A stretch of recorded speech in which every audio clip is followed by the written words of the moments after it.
नमस्कार। आज हम बात करेंगे मार्स पर वायुमंडलीय विद्युत गतिविधि के संदर्भ में। दरअसल हाल ही में नासा का परसिवरेंस रोवर जो है उसने जेजेरो क्रेटर के पास वहां के वातावरण में वायुमंडलीय विद्युत गतिविधियों को दर्ज किया है। अब ये अपने आप में एक महत्वपूर्ण घटना है, तो आज इसी विषय पर बात करते हैं। क्या इसके विभिन्न महत्वपूर्ण कौन कौन से बिंदु हैं, उन सभी को एक एक करके समझने की कोशिश करते हैं। तो नमस्कार, मेरा नाम है अमिताभ। चलिए शुरुआत करते हैं, समझते हैं सबसे पहले खबर क्या है। तो खबर की बात करते हैं। खबर यही है कि नासा का जो परसिवरेंस रोवर है वो कब गया था, तो वो गया था मार्स यानी मंगल पर 2021 में। और वहीं से वो उसके उत्तरी गोलार्ध में कार्यरत है और वहीं पर है जेजेरो क्रेटर। और जेजेरो क्रेटर के पास ही उसने कुछ विद्युत गतिविधियां दर्ज की हैं, यानी कि जो इलेक्ट्रिकल डिस्चार्ज है उसको दर्ज किया है। अब इसी खबर के आलोक में हम थोड़ा विस्तार से चलते हैं, एक एक चीज को समझते हैं कि कैसे इसको दर्ज किया गया, क्या इसके निहितार्थ हैं। तो संक्षिप्त चर्चा के अंतर्गत हम इस विषय पर बात करेंगे। दरअसल ये पूरी की पूरी जो घटना है इसको दर्ज किया गया है, इसको प्रकाशित किया गया है। मशहूर जो जर्नल है जिसका नाम है नेचर पत्रिका में ही इसको छापा गया है। और वहां पर जो परसिवरेंस रोवर है वहां पर अगर बात किया जाए तो उसमें सुपर कैम लगे, और इस सुपर कैम के माध्यम से ही जो उसमें इंस्ट्रूमेंट लगे हैं वहां पर ऑडियो रिकॉर्ड हुई और उस ऑडियो के बाद वहां पर विद्युत गतिविधि दर्ज की गई।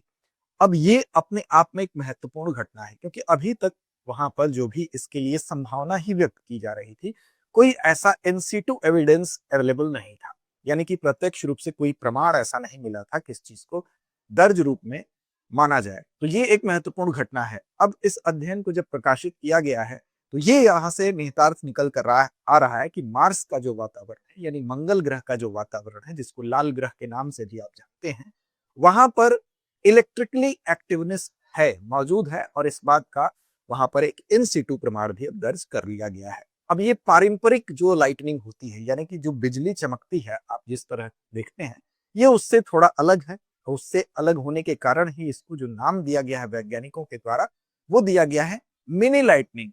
तो मिनी लाइटनिंग और लाइटनिंग में क्या फर्क है, तो देखिए इसको मिनी लाइटनिंग क्यों कहा जा रहा है इसको भी समझेंगे। तो मिनी लाइटनिंग इसको नाम दिया गया है किसके द्वारा, वैज्ञानिकों के द्वारा। इस टर्म को भी समझेंगे कि ये कैसे अलग है। तो देखिए यहाँ पर अगर हम बात करेंगे परसिवरेंस रोवर की, तो ये जब 2021 से कार्यरत है तो उत्तरी गोलार्ध में मार्स पे उतरा हुआ है। तो इसमें जो सुपर कैम लगे हुए हैं, उस सुपर कैम में जो इंस्ट्रूमेंट लगे हुए हैं उसने क्या की, तो 28 घंटे की रिकॉर्डिंग की है। कितने घंटे की, तो 28 घंटे की रिकॉर्डिंग में इसमें ऑडियो दर्ज किया गया है।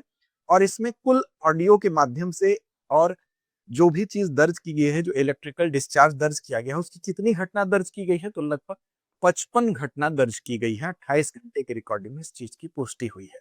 अब यहाँ पर CO2 का जो वातावरण है, आप जानते हैं कि जो मंगल ग्रह है वहां पर CO2 का वातावरण है वो बहुत बड़ा वातावरण नहीं है, पतला वातावरण है। और उस वातावरण की वजह से इस घटना के लिए एक सहज माहौल मिलता है, इसलिए इस पर भी आगे प्रकाश डालेंगे। और पहली बार वहां पर विद्युत सक्रियता जो है देखी गई है। और ये पारंपरिक रूप से जो बिजली चमकती है उसकी लंबाई बहुत ज्यादा होती है, वो बड़े मात्रा पर होती है, ज्यादा खतरनाक होती है।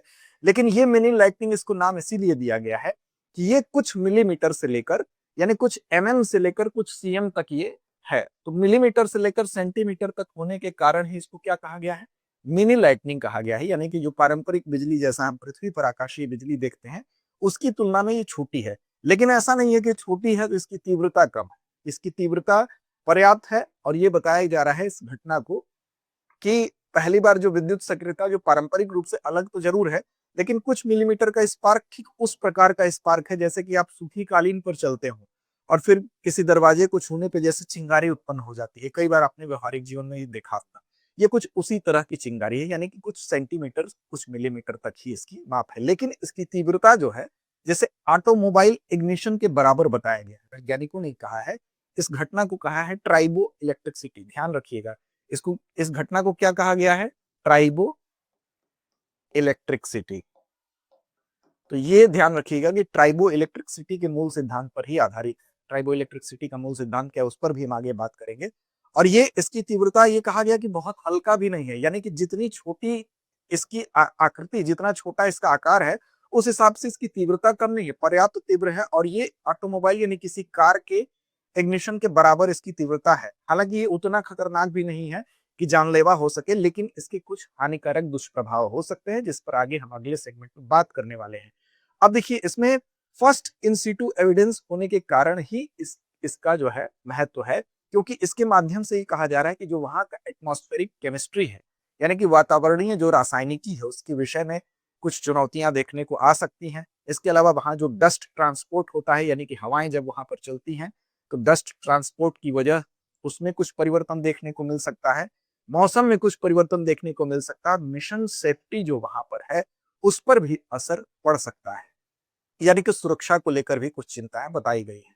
अब देखिए, ये तो इस पर हुई संक्षिप्त चर्चा। अब जरा सा हम इसके महत्वपूर्ण, चूंकि ये महत्वपूर्ण है, उतनी ही महत्वपूर्ण सूचना आपके लिए भी हम लेकर आए हैं अपने दृष्टि आईएएस परिवार की तरफ से। वो सूचना ये है कि अगर आप बजट के अभाव में गुणवत्ता से समझौता करते थे, तो अब आपको नहीं करना पड़ेगा, क्योंकि दृष्टि आईएएस आपके लिए एक बेहतरीन कोर्स लेकर आया है।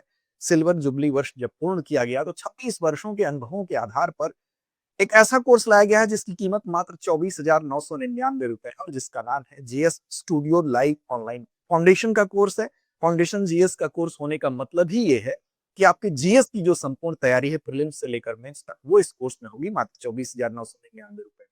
और 14 महीने में आपका कंप्लीट जो पूरा का पूरा सिलेबस है वो जीएस का इसमें कवर किया जाएगा। 18 माह तक इसकी वैलिडिटी रहने वाली है। अगर आप 27, 28, 29 के लिए यूपीएससी की तैयारी करना चाहते हैं तो वो कंप्लीट तैयारी आपकी इसी बजट में होने वाली है। 18 माह तक वैलिडिटी का मतलब कि आप इसको कितनी भी बार 18 माह में देख सकते हैं। इसके अलावा लिंक में आपको डिस्क्रिप्शन मिलेगा, वहां आप जा सकते हैं। यहाँ तक पहुंचने के लिए, इस कोर्स तक पहुंचने के लिए हम कॉल भी कर सकते हैं। 8750187501 हमारा नंबर है। इसके अलावा इसकी ढेर सारी कोर्स की विशेषताएं हैं। एडमिशन प्रारंभ हो चुका है, नया बैच शुरू हो रहा है 9 दिसंबर शाम 5 बजे हिंदी माध्यम और 10 दिसंबर शाम 6 बजे से इंग्लिश मीडियम का। इसके लिए आपको गूगल पे जाना होगा, और गूगल पर जाकर आप टाइप करेंगे जैसे ही दृष्टि लर्निंग ऐप, तो कुछ यूं खुल के आएगा, और यहाँ पर आपको दिखेगा एक्सप्लोर। एक्सप्लोर को जैसे ही आप टच करेंगे आपको यूपीएससी दिखेगा। जैसे यूपीएससी टच करेंगे आपको ये दोनों कोर्स हिंदी और अंग्रेजी माध्यम के यहाँ पर मिल जाएंगे। 24,999 में आप यहाँ से बाई नाउ पर जाकर इसको खरीद सकते हैं। व्यू पे करेंगे तो आपको डिटेल्स इसमें दिख जाएंगी कि क्या क्या इसकी खास बातें हैं, कि कितनी इसकी अवधि है, कोर्स कब तक वैलिड है, इसमें क्या क्या आपको मिलने वाला है, ये सारी विशेषताएं आपको मिल जाएंगी। शॉर्ट में हम आपको इसकी विशेषताएं भी अगर बताएं तो यहाँ आप देख सकते हैं कि 1250 प्लस घंटों की यहाँ कक्षाएं स्टूडियो से लाइव मिलेंगी। स्टूडियो से लाइव का मतलब इसकी गुणवत्ता बेहतर होगी। इसके अलावा 18 माह की कोर्स की वैधता बढ़ाने का विकल्प भी है। साथ में लेक्चर के दौरान बोर्ड पे जो भी लिखा जाएगा उसको पीडीएफ फॉर्म में आपको दिया जाएगा, जिससे कि रिवीजन में आपकी आसानी होगी। साथ ही क्लास के दौरान लाइव चैट की सुविधा से आप अपने डाउट को क्लियर कर सकते हैं। 18 क्लास टेस्ट प्रीलिम्स मेंस के होंगे जो कि इसमें इंक्लूडेड है। आप अपनी तैयारी को धार दे सकेंगे। Printed class notes, 10 colour GS booklets, 2 वर्षों तक करंट अफेयर क्लासेस का एक्सेल आपको दिया जा रहा है, यानी कि करंट अफेयर्स की भी पूरी तैयारी आपकी होगी 2 वर्षों की, जिसमें कहीं से कोई डाउट आपको नहीं रहने वाला है। करंट अफेयर्स की मासिक पीडीएफ संग्रह भी आपको 24 माह तक मिलने वाली है। तो कहने का मतलब यह है कि अगर सपना सबका है तो मौका भी सबको मिलना चाहिए। इसलिए आपको इस कोर्स से बेहतर कोर्स नहीं मिल सकता। अगर आपका एंगेजमेंट कहीं और भी है, कम समय आपको पढ़ने को मिलता है, तो टू द पॉइंट तैयारी के लिए बेहतर कोर्स है आपके बजट में, GS studio foundation live online course. आप इसके लिए दृष्टि लर्निंग ऐप को डाउनलोड कर लीजिए, या 8750187501 पर आप क्या कर सकते हैं, कॉल कर सकते हैं। चलिए अब बात करते हैं कि जो डस्ट डेविल और विद्युत गतिविधि जो यहाँ पर हुई है उसके पीछे जो मूल सिद्धांत है वो क्या है। तो देखिए, डस्ट डेविल और जो मूल वहां का सिद्धांत है, मूल सिद्धांत जैसा कि मैंने बताया ट्राइबो इलेक्ट्रिसिटी, इसकी बात हम कर रहे थे। ट्राइबो इलेक्ट्रिसिटी क्या होता है, तो रगड़ खाने से जो रगड़ जनित विद्युत उत्पन्न होती है उसको ट्राइबो इलेक्ट्रिसिटी कहते हैं। यानी कि अगर धूल के कण है, हवा चलती है, उसकी आपस में रगड़ होती है, तो होता क्या है, एक जगह से इलेक्ट्रॉन जो होगा वो दूसरी जगह क्या होगा, चला जाएगा, और जहां से जाएगा वहां पर धनावेश हो जाएगा, और जहां पर इलेक्ट्रॉन जाएगा वहां पर ऋणावेश होगा। इस तरह से दो अलग अलग आवेशित होने की प्रक्रिया होगी, इसको ट्राइबो इलेक्ट्रिसिटी कहते हैं। अब इसमें क्या होगा कि जो रगड़ के कारण जो वहां पर इलेक्ट्रिक फील्ड का निर्माण होगा, और एक निश्चित सीमा को जब वो पार करते हैं तो उसमें स्पार्क होता है। अब देखिए, डस्ट डेविल्स के अंदर क्या होता है इसको पहले समझ लेते हैं। डस्ट डेविल्स का मतलब कि क्या होता है, जैसे धूल वाली जो हवाएं चलती हैं, तेज हवाओं में जो बहती धूल की परतें होती हैं, उनके छोटे छोटे जो कण होते हैं वो आपस में रगड़ खाएंगे, और जो प्रक्रिया मैंने ऊपर बताई उन कणों पर चार्ज इकट्ठे होंगे।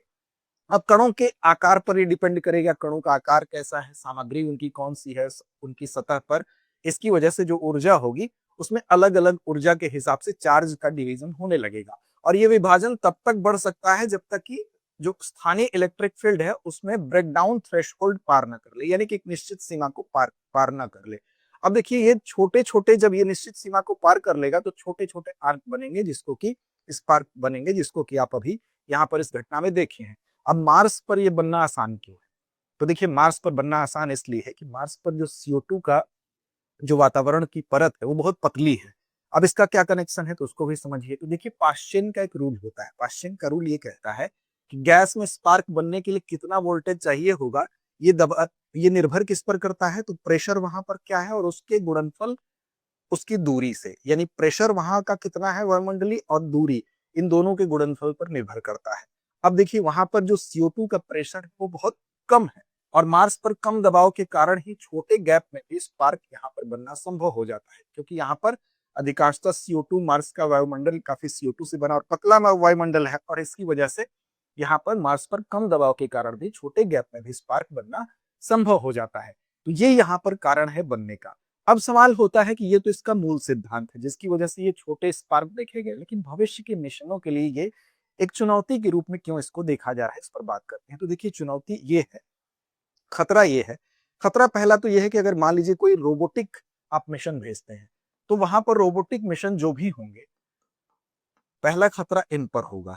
कैसे होगा? तो रोबोटिक मिशन जो भेजे जाएंगे उसमें जो रोबोटिक कंपोनेंट्स लगे होते हैं, उन कंपोनेंट्स की जो इलेक्ट्रॉनिक उपकरण है उन पर असर पड़ सकता है इसका। इस स्पार्क की वजह से वो इलेक्ट्रॉनिक उपकरण प्रभावित हो सकते हैं, खराब हो सकते हैं। दूसरा प्रभाव पड़ सकता है किसके ऊपर? तो अगर यहाँ पर अंतरिक्ष यात्रियों को अगर भेजे जाने की बात हो रही है मार्स पर, तो यहाँ पर जो अंतरिक्ष यात्री हैं, अब देखिए उनको डायरेक्ट ये हार्म तो नहीं पहुंचाएगा, लेकिन अंतरिक्ष यात्रियों को कैसे नुकसान पहुंचाएगा? वो पहनते हैं सूट एक प्रकार का, विशेष प्रकार का। अब वहां पर ऑक्सीजन तो है नहीं कि इस स्पार्क से आग लग जाएगी, लेकिन उस सूट में जो सेंसर लगे होते हैं, उस सेंसर या जो कम्युनिकेशन यूनिट लगी होती है जिसकी वजह से वो कम्युनिकेट कर पाते हैं, उसको ये खराब कर सकता है। तो उनकी यात्राओं में कुछ चैलेंजेस देखने को मिल सकते हैं अंतरिक्ष यात्रियों की, इसकी वजह से सुरक्षा भी प्रभावित हो सकती है। इसके अलावा अगर आप देखें तो जो रेडियो सिग्नल्स हैं, उन रेडियो सिग्नल्स या उन चैनलों में शोर जो है उसकी मात्रा बढ़ सकती है, क्योंकि ये जो स्पार्क है उसको प्रभावित कर सकते हैं। इसके अलावा ऐसे तमाम और भी चीजें हैं, जैसे सोलर पैनल मान लीजिए वहां पर लगा हुआ है और सोलर पैनल पर धूल आके इकट्ठी हो जाए और उसके बाद क्या हो, वो धूल चार्ज हो जाए और फिर बाद में अगर उसी जगह पर सोलर पैनल के ऊपर ही वो डिस्चार्ज हो, स्पार्क की घटना हो, तो उस पैनल को भी ये नुकसान पहुंचा सकती है। तो इस तरह से कुछ ऐसे चैलेंजेस भी हैं जो कि इस घटना से आगे अब आने वाले समय में उस पर विचार किया जाना जरूरी है। तो हम कह सकते हैं कि जो एटमॉस्फेरिक केमिस्ट्री है, चाहे वो हो या ट्रांसपोर्ट, डस्ट ट्रांसपोर्ट हो या मौसम हो या साथ साथ मिशन सेफ्टी पर जो असर है, उस पर कहीं ना कहीं ये घटना प्रभाव छोड़ेगी। अब हालांकि वैज्ञानिक इस पर नए शोध और नई दिशाओं पर आगे बढ़ेंगे, इसको और विस्तार से इस पर बात की जाएगी। तो चलिए अंत में अब एक जिम्मेदारी बनती है आपकी अभ्यास प्रश्न की, और इसका जवाब दीजिए कमेंट बॉक्स में। अभ्यास प्रश्न है कि परसिवरेंस रोवर द्वारा मार्स पर दंश चिंगारियों को वैज्ञानिकों ने क्या नाम दिया? विकल्प आपके सामने है, mega lightning, super flash, mini lightning या साइलेंट थंडर। तो इस प्रश्न का जवाब कमेंट बॉक्स में दीजिए। लड़ते रहिए, अपने लक्ष्य की ओर बढ़ते रहिए। अब एग्जाम की तैयारी को और बेहतर करने के लिए हमारे चैनल को लाइक, शेयर और सब्सक्राइब करना ना भूलें।